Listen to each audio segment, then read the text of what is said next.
Hello everyone, DVS ম্যাডামের ক্লাসে তোমাদের সকলকে স্বাগতম। আমি ডিভিএস ম্যাডাম। আজকে আমাদের আলোচনার বিষয় ক্লাস 7 সায়েন্সের আলোর থেকে আমরা কিছু গুরুত্বপূর্ণ প্রশ্ন উত্তর নিলাম।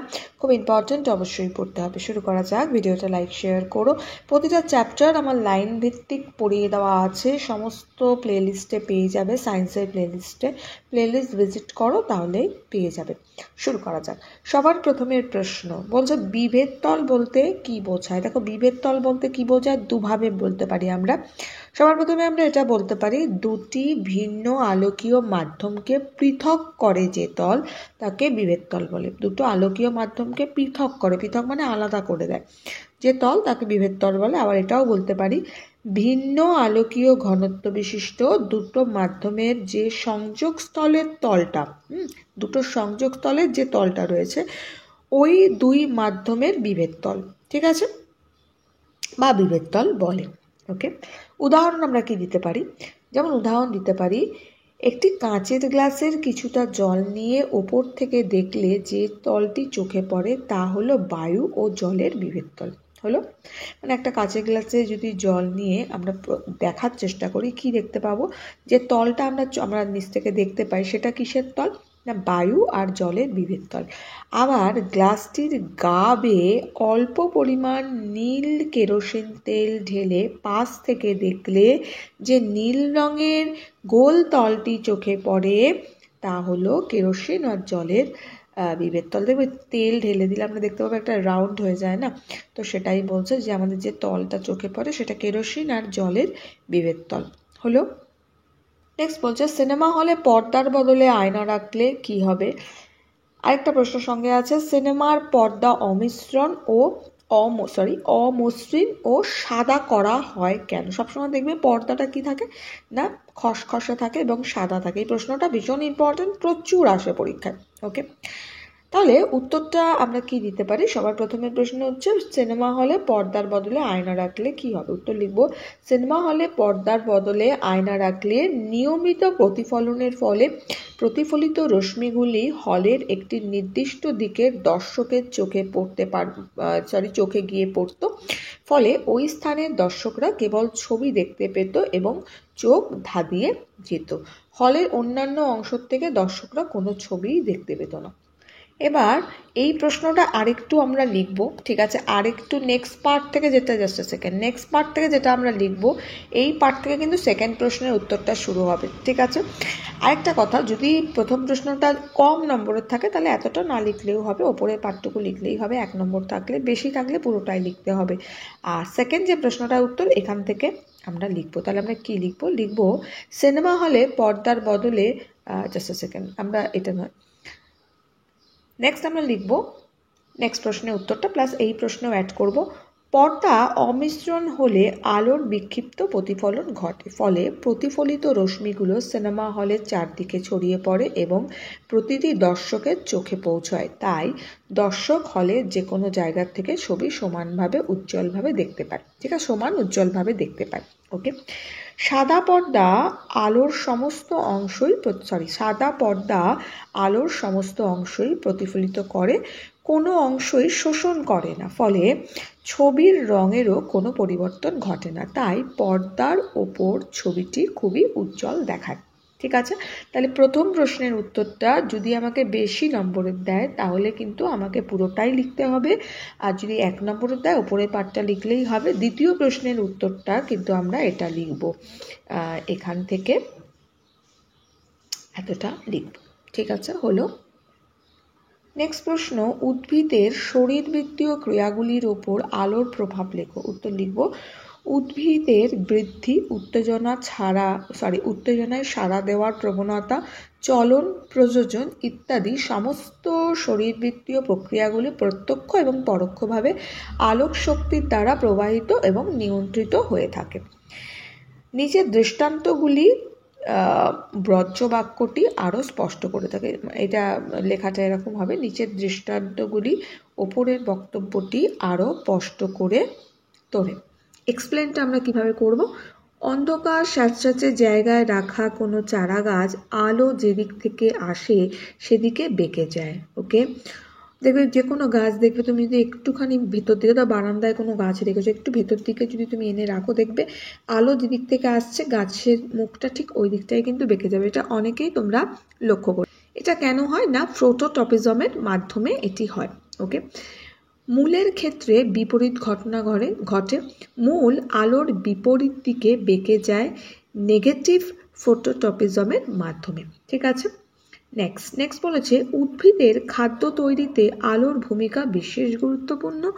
উদ্ভিদের সবুজ অঙ্গগুলি যেমন কাণ্ড, পাতা ইত্যাদি অঙ্গে থাকা ক্লোরোফিল রঞ্জকের উপস্থিতিতে আলোক শক্তি রাসায়নিক শক্তিতে রূপান্তরিত হয়ে খাদ্য হিসেবে দেহে সঞ্চিত হয়। ওই খাদ্যে থাকা শক্তি উদ্ভিদের বিভিন্ন জৈবনিক ক্রিয়াকলাপ চালায়। অন্ধকারে বা ইটের নিচে চাপা পড়ে থাকা অবস্থায় আলোর অভাবে ক্লোরোফিল উৎপন্ন হয় না, তাই অন্ধকারে উদ্ভিদ খাদ্য তৈরি করতে না পেরে বেঁচে থাকতে পারে না।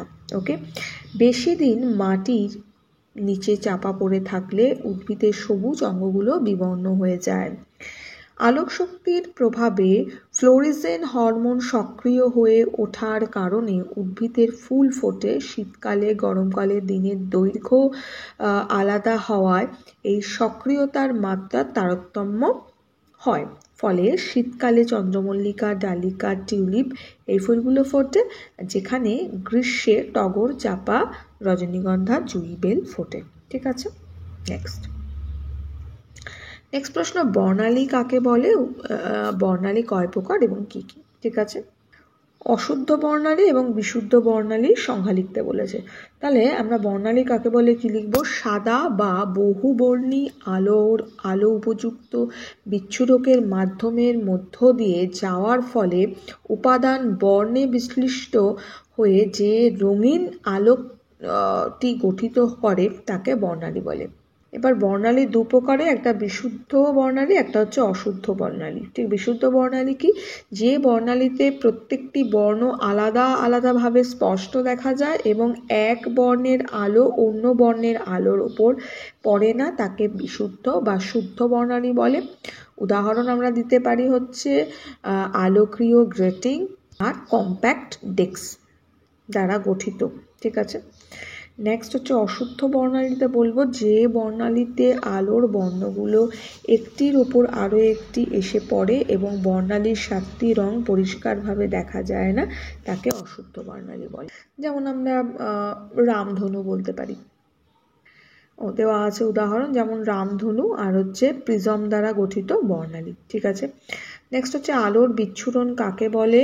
বিচ্ছুরণ হয় কেন? উত্তর লিখব, প্রিজম বা উপযুক্ত স্বচ্ছ প্রতিসারকের মাধ্যমের ভেতর দিয়ে প্রতিসৃত হওয়ার ফলে সাদা বা অন্য কোনো যৌগিক বর্ণের আলোর একবর্ণী বা মৌলিক বর্ণের বিশ্লিষ্ট বা আলাদা হয়ে যাওয়ার ঘটনাকে বিচ্ছুরণ বলা হয়। এগুলো কিন্তু সব বোঝানো আছে, প্লেলিস্ট ভিজিট করবে। বিচ্ছুরণের কারণটা কি দেখব? সাদা আলো প্রকৃতপক্ষে 7টি ভিন্ন ভিন্ন বর্ণের সমষ্টি। বায়ুর মাধ্যমে প্রত্যেকটি বর্ণের আলোর বেগ সমান হলেও অন্য কোনো নির্দিষ্ট মাধ্যমে তাদের গতি ভিন্ন, তাই প্রত্যেক বর্ণের জন্য প্রতিসরাঙ্ক ভিন্ন হয় এবং তারা ভিন্ন ভিন্ন পথে প্রতিসৃত হয়। এই কারণে যৌগিক বা বহুবর্ণী আলো বিভিন্ন রঙের আলোয় ভেঙে যায় এবং বিচ্ছুরণ ঘটে। নেক্সট প্রশ্ন, এক্স রে কাকে বলে? এক্স রে উপকারিতা লেখো।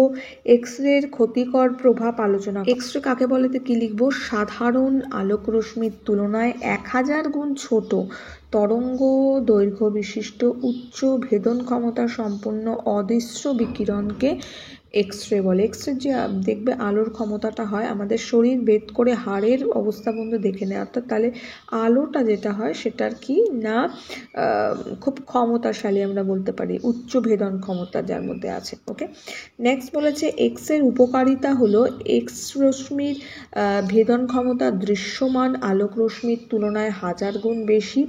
দেহের চামড়া, মাংস ইত্যাদি শরীরের নরম আলোর অস্বচ্ছ অংশগুলি এটি সহজেই ভেদ করে যেতে পারে, কিন্তু এখানে আমরা লিখব কিন্তু হাড় ভেদ করতে পারে না, তাই হাড়ের ক্ষয়ে যাওয়া বা ভেঙে যাওয়া ছবি তোলার কাজে এক্স-রে ব্যবহার করা হয়। ঠিক আছে, নেক্সট আমরা জানি কোথাও পা ভেঙে গেলে বা হাত ভেঙে গেলে বা চোট খেলে ক্র্যাক লাগলে আমরা এক্স-রে করি তখন। তো নেক্সট হচ্ছে এক্স-রে রশ্মির ক্ষতিকর প্রভাব বা অপকারিতা আমরা বলতে পারি। ভেদন শক্তি উচ্চমানের হওয়ায় এক্স-রের চামড়া ও মাংস ভেদ করে যেতে পারে, তাই দীর্ঘ ব্যবহারে এক্স-রে ক্যান্সার সৃষ্টি করে। ওকে, এই কারণে গর্ভস্থ শিশুদের এক্স-রে করা নিষিদ্ধ। আচ্ছা, যে সব কর্মীরা এক্স-রে মেশিন চালনা করেন তাদের ক্ষেত্রে উপযুক্ত সতর্কতামূলক ব্যবস্থা অবলম্বন করা প্রয়োজন, নয়তো তাদের ক্যান্সার দেখা দিতে পারে বা হতে পারে। ওকে, এই প্রশ্নগুলো